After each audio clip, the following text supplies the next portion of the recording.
L-Università ta' Malta installat kamera tas-sigurtà fl-Akwarju Nazzjonali fil-Qawra sabiex tkun tista' ttejjeb il-monitoraġġ, ir-rappurtar u l-għarfien fuq il-protezzjoni tal-ekosistemi marittimi.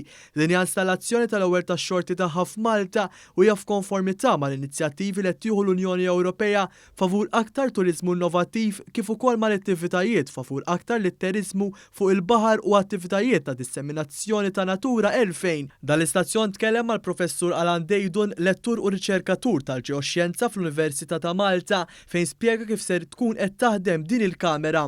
Video il-ħin kollu jiġifieri tirrekordi dak li tara hi qed tibatu u dak li jkun mis-salott tiegħu, mill-uffiċċju tiegħu, fil-kumdita ta' daru, mill-post tax-xogħol jista' jara real time tramite YouTube tajjeb x'ikun qed jiġri f'dan it-tank.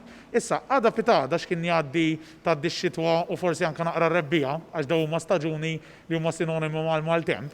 Din il-kamera se titpoġġa hawnhekk stess, jiġifieri l-Qawra Qawra Point fil-baħar.